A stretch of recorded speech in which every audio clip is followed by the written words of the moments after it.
There was an old saying, and it still holds true, stone quarry is the only place you can wade snow or mud up to your butt and still get dust blowed in your face at the same time.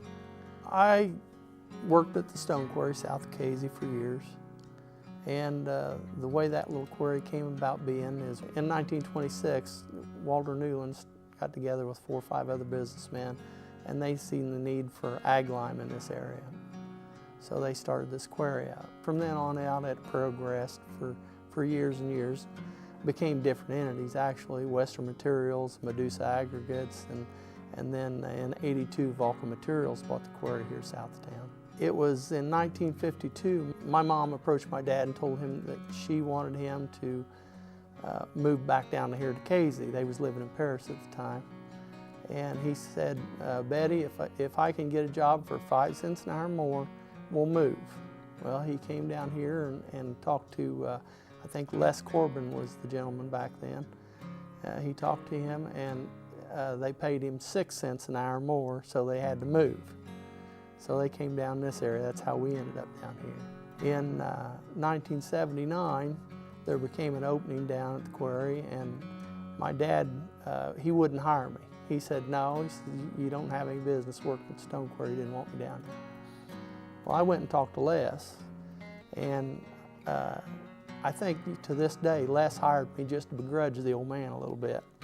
And I worked with Pop and worked there for years. I ended up taking over a few months after my dad retired. After that, I left that quarry and we started the new one south of town on 49, New Casey Stone. It's progressing quite well over the years. So now there's 2 quarries again.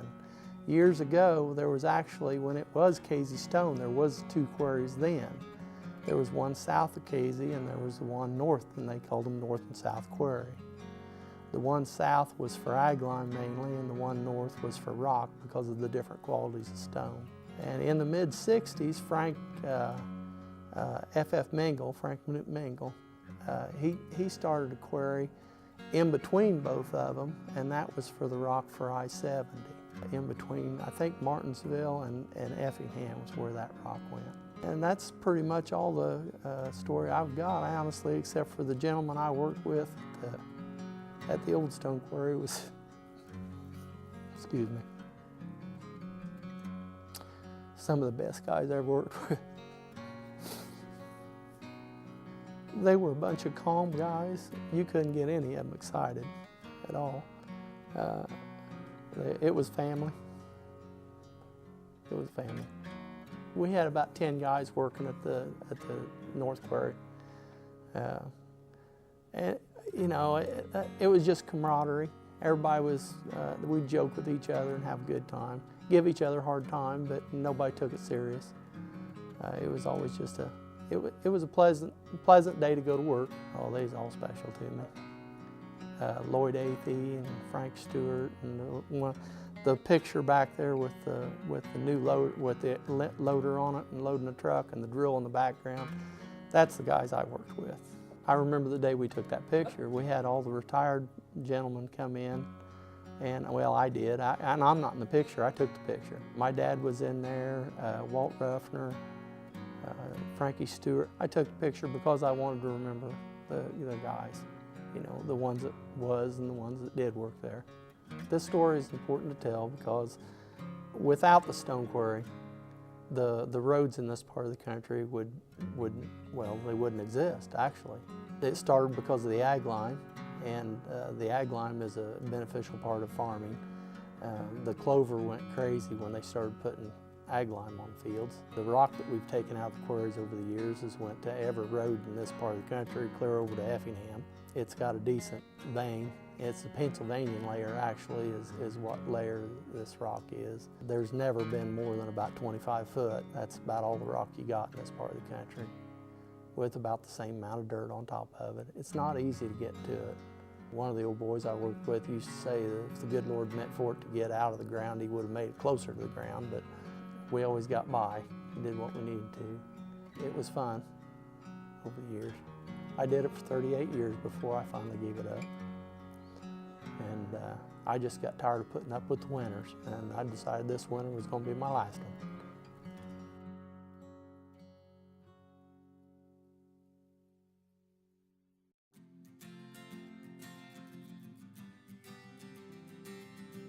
My story is on the Casey Fire Department. We had found that the first group of guys and first organization that they had back in for the fire department was back in 1881, we believe. So it's been a long-standing tradition to have a fire department here in Casey. I've been chief since 2006. Before that, Billy Garver was the chief for 22, 23 years. And before that, Ben Fisher for several years. And I believe before that, Ivan Scheffler. We are currently stationed in 2 different fire stations. The one firehouse was built in 1958. So that's our still main house, and hoping to build a new station here, maybe even this year. 1975 was called the downtown fire in Casey. It was 3/4 of a block, I think, burnt. 5 or 6 businesses were located in that with apartments above those buildings. Several different departments came to help with that fire. So 75 was the downtown fire. 1978 there was the lumber yard burnt, which was very, very big. So that was several departments helped on that. In April of '89, the KZ restaurant exploded in downtown Casey. After that, there wasn't really anything large until Boland Enterprise burned.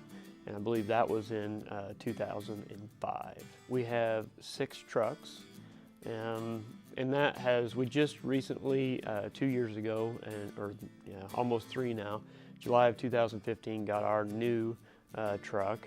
It's a 6-man custom cab truck that can hold 6 guys, obviously. 5 guys could actually have air packs and breathing apparatuses going in as on the way to the fire. So it's been a huge blessing for the fire department.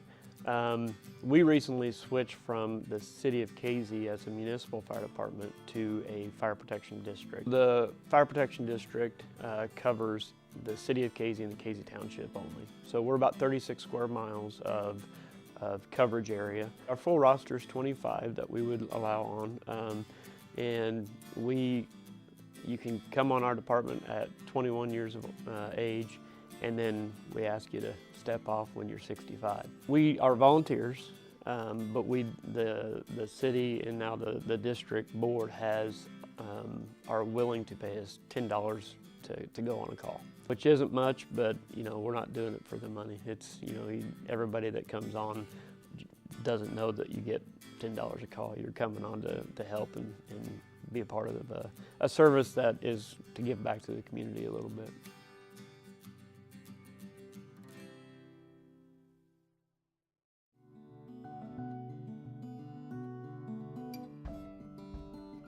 The Cumberland Presbyterian Church really starts with the actual United Brethren Church, which denomination does no longer exist.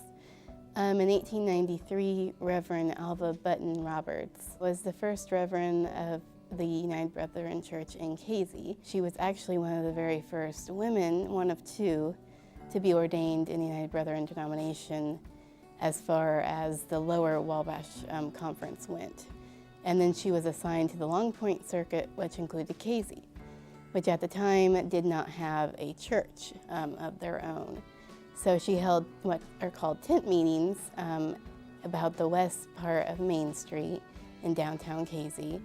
And she gathered a following of about 27 members. And then around 1895, she was no longer with them. They decided they needed a church building of their own. In 1895, they built a church building, which was called the First United Brethren Church of Casey.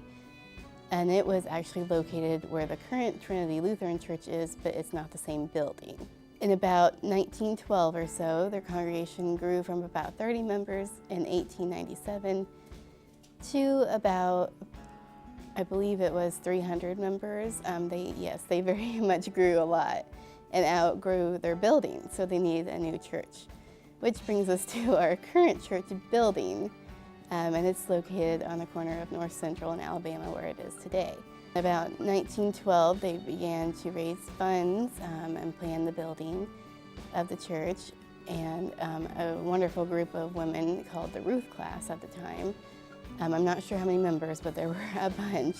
were in it, and they raised a bunch of money. May 23rd, 1915, they finally had their church built, the United Brethren denomination, and Bishop Fout of Indianapolis gave the dedicatory address. And it had beautiful stained glass windows. I believe there's about 36 of them in there. And that's one of the features that catches everybody's eye. Whenever they go to Casey, you say, oh, well, I am from the Cumberland Presbyterian Church, and they have no idea where that is, but they're like, then you say, the stained glass windows, and they're like, oh yeah, I know that church. And there's the Lincoln window, of course, that everybody knows, and it was donated by the Monroe Post. I think it's number 100 is on it, of what they called the Grand Army of the Republic, which is the Civil War Union Army. What I find neat about the church is that they have that big, beautiful balcony. And it seats about 90 people. There are wooden folding chairs up there, kind of like an auditorium. About 1970 to about 1993, the Cumberland Presbyterian Church had a lot of children. They had a big youth ministry going on there. Vacation Bible School is well known around that time. Like my parents talked about it. They also had a strong Cumberland Presbyterian women group as well, who did several things throughout the community. They held bake sales for I think a Japan emergency fund. They also made what's called cancer pads, which was just little pads that they sent to people that were in the nursing home or shut-ins to kind of sit on. 1987, when the church had the new roof put on, and it was found that the 2,000-pound bell was too much for the old roof. So they decided to take it off the roof and bring it down and set it on a corner on the churchyard. And then in 1990, they decided to go ahead and make a bell tower for it. And they raised a lot of money doing various things throughout the community. They had, I think, a gospel sing at the high school, which had Mark Allen, his band there, and the different other gospel singers. Finally, in 1990, they had enough money raised that they had what they called the Raise the Bell project. It is a neat historic building. It's one of the oldest ones in Casey, if not the oldest. It's just a very neat building, and I really like it. I've only actually been attending it for 9 years. It's always where my grandparents went, and it was always so exciting to go and see them, at church, and they had such a beautiful church building. Me and my brother would always want to sit in the balcony because it was such a cool thing. It's a lot of memories for me, a lot of memories for the people of the community.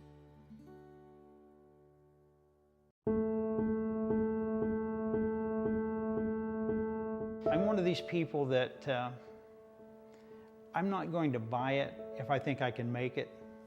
So I thought, I'm going to try that. So I built one, and I found out I really liked it.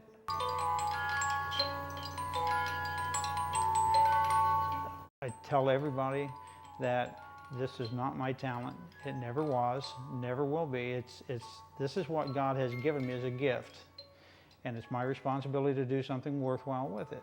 I have gotten so many letters, from people, and tell how, how a very simple music box, how it makes them feel different inside. I used to try and figure out why they affected people that way, but then after a while I thought that trying to analyze it would take it away, so I stopped trying to figure out why they affect people that way and just be happy with the fact that it does. Toys are different for different people. It doesn't make any difference whether you're a child, and I build a lot of kids' toys, or whether you're 60 years old and you want a gun stock made. That's still your toy, it's just different. And I thought, rather than call myself, this or that, I thought the toy maker just encompassed it all, A lot of times I go down at night and sit in my gazebo, and I just do that because it's quiet and I can think. And if I got a new project or a new toy design, for example, like this one here, when I started on it, I didn't do any sketches. I built it all in my head. I get so many ideas of things I want to do, things I want to accomplish. It doesn't seem like it's working that long or that hard. because I just really enjoy it. I really like walnut, and I do a lot of them out of walnut because it's such a beautiful wood. I mean, absolutely beautiful. And want something with a lot of figure to it, a lot of really nice grain patterns. The other wood I use is red oak. The walnut is beautiful. The red oak has a nice grain pattern to it, but it's very durable. I do a lot of music boxes for people that's had a death in the family, and that's a very traumatic time for most anyone. And the red oak has always been a symbol of strength and durability. And that's what I want to bring out with this.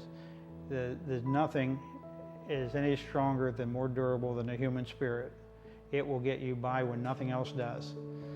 And I like that connection. And you know, when you can tie this all together, it makes it something that's an emotional attachment to a person, not just something.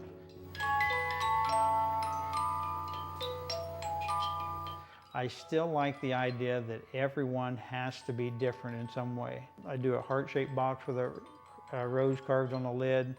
I lay out the pattern on it and I draw the rose individually each time, so no time do they ever come out exactly the same. Here in the shop I got very specific tools, but for a woodworker, I don't have that many, and I don't want that many.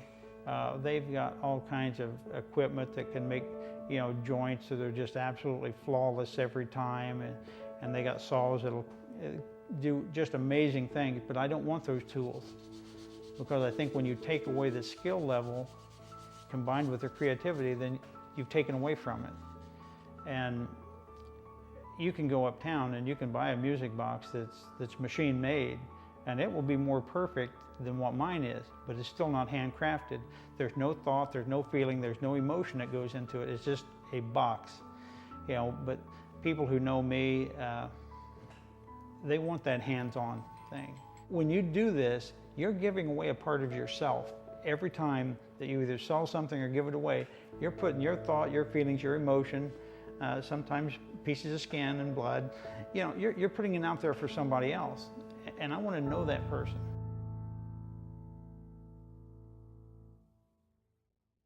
Yeah, there we are. Great stories from Casey all evening long. We are having fun. It is getting wild here in the studio. The last one on Richard Gard was such a sweet, sweet story, and we were so glad that WEIU could be a part of honoring him. Yes, and thank you, Mary, for sharing that information with us and the pictures. Yes. And McKaylee, we learned tonight the story before his, and we didn't know they were back to back. Right. That was her great uncle. Yeah, so what a great what story. a way to end the night. Yeah, the end of the night has not come yet. We have gotten 43 calls tonight, and our goal was 50. So right now, we need 7 people who love this program, who appreciated this program, to get on the phone right now and call you. We need to have 50. Do you all want 50 callers? Yeah, ring that bell! Ring that bell! Ring that bell! So if my mathematical skills are correct, we need 7. Oh, good gracious. Goodness we need 7 sakes. people to call right now.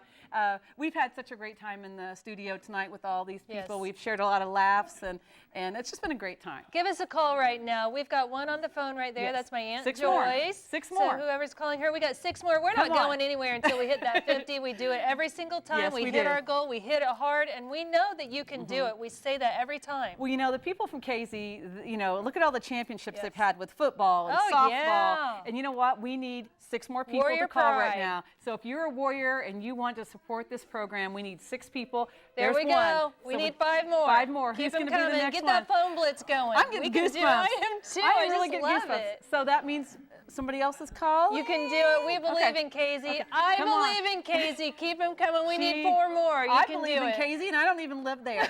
So You 4 got more family people. there, baby. We do. We have family there, and we have a lot of friends there. Church. Yes, people. we do. We have people. We love Oh, Casey. 3 Come more. on. Keep 'em We are- coming. Oh my gosh, we Come need on, 2 you more can do people. it, Casey. You can do it. So we need 3 more. Yes, 3 3 more. more. Let's give some thank yous real Okay. quick while we're waiting on those 3. Keep them Come coming. on, Tony from Mattoon, Jan from Tuscola, and Marilyn from Casey. I got Robert from Casey, Sarah from Casey, There's and another Cody phone from call. Casey. We need 2 more. Come 2 on, more. you can do it, Casey. Okay. I believe in 2 you. 2 more people. We know that you've enjoyed this program tonight, and you know that Casey is they're champions. Yes, so we they need are. 2 more people to be a champion for the Casey Warriors. Show us how big Casey really is Come tonight. on, who's going to be the next 2 people to call? We do not want to end this evening without 2 more people calling. The numbers at the bottom of your screen. If you just want to give a gift to WEIU, maybe you don't want a DVD. You can give any gift. We call it your best gift. So if you love this program, we ask you to call right now. If you get a busy signal, hang up and call back. But we need you 2 more people. We do not want to end this without it. We almost have a phone Michaela, blitz. Casey, you can do it. come Give on. Michaela a call right over here. Michaela. Tell her thank you Yes. for telling a story tonight. We've got John and Wayne and Heather and Bernie standing by over here 2 who more can pick people. up this last phone too. Get those phones ringing, people. You can do it. We I can need almost 2 hear it. more calls. 2 more calls. 2 more calls. You can do it. Were you a Casey cheerleader? I was on the pom-pom Oh, squad. the pom-pom squad. I That did means the you're- dancing and the cheering and all. It was fun. If you're a cheerleader for Casey, we want you to call right now. And if you love your community, you better be a cheerleader for Casey. Yes, you got better. 2 Show more that people. warrior pride, that Casey pride, the small Yeah. town living pride. And let's get these people. Let's end this night great, and that is 2 more people. Yeah, I've had a great time tonight. It's been so much fun reminiscing about Casey. I know there are people out there who know me, and I'm proud of you for watching tonight, and Yeah. I'm proud of you for supporting our hometown. We're going to keep on we need 2 more calls, and they're still on the phone, so we're not stopping. We need 2 more people to call, and I think we're almost there. Yeah, we're people. almost there. We got to There's a thank you. Let me Casey just Warrior grab hat this right here. helmet We're going to right start there. giving out some How many thank of you yous have right here. been to a Casey Warrior football game? There's another phone just came through. Yep, there. I think we need one more. We need one only more need one more. person. Who's going to be that Who's last gonna one be to the help us last hit the person? 50? We know that you're out there. Yes, I got another thank you here. We just grabbed one. This is Deborah from Casey. Thank you, Deborah. Thank you so I'm much. going to grab this one here too. We've got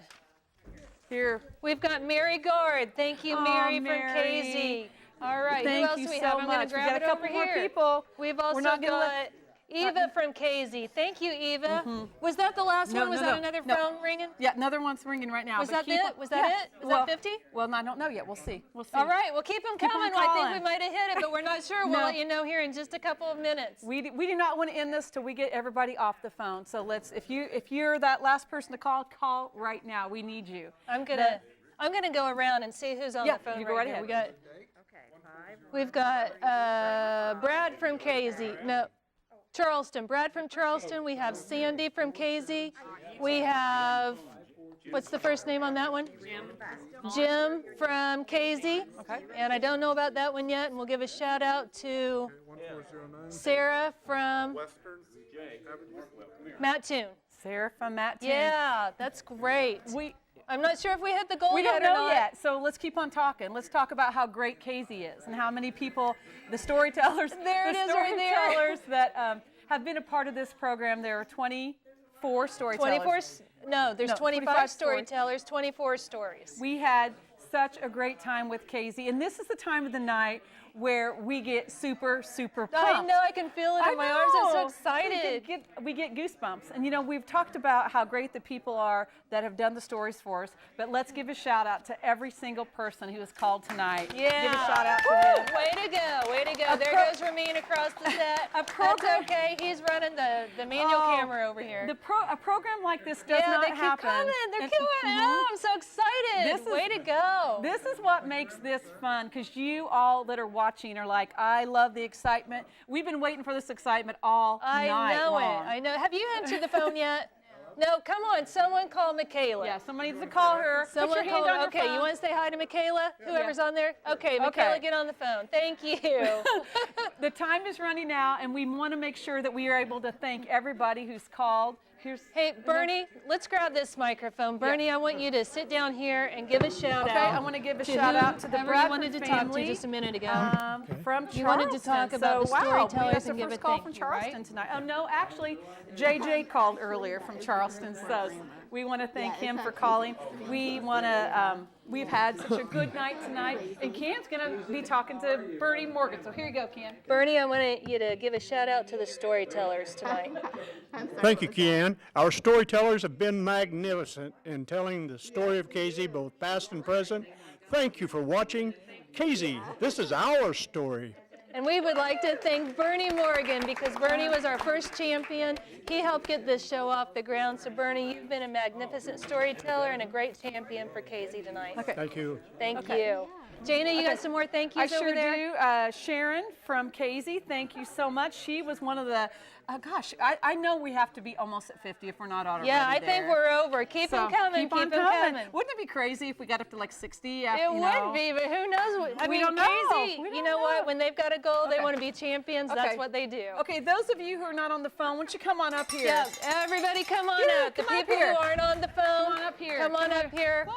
Come on, Joyce, come on over and join us. Oh, come on. Come on, everybody. It's all about Casey tonight. Come on, Get up Crystal. beside us. Get up beside us. Come on, guys. Come on. All right, this is Wayne. He's the one that told the story about the horseshoes tonight. Yeah. No, don't hide the back, No, don't you hide in the guys. back. Okay, everybody get up here. Come on. Everybody come up here. Come up here. Come on. All right, so these are our new family members. This is Casey. This is my uncle right here. I've got friends and family all over the place. So thank you so much for watching, Casey. This is our story. Keep the phones ringing. We're here until they stop. And Jana, this has been a pleasure with you as well. It has been so much fun, and thank you to everyone who's called, and thanks to all of our storytellers. We love you all. Yeah, good night. Casey, this is our story. Casey, This Is Our Story is brought to you in part by Casey. This Is Our Story is supported by Casey State Bank, your community, your bank. Casey State Bank salutes all of the storytellers who are making this show possible. Casey State Bank is proud to be a part of Casey and the surrounding areas. Casey State Bank, your community, your bank. Member FDIC. Casey, This Is Our Story is brought to you by Bolin Enterprises Incorporated. Bolin Enterprises, 250 employees. Salute the city of Casey, the storytellers and city leaders on this program. Bolin Enterprises supports all things Casey and hopes everyone enjoys Casey. This Is Our Story. Additional funding provided by Sarah Bush Lincoln Casey Clinic at 934 North Route 49 in Casey, and by the Casey Historical Society.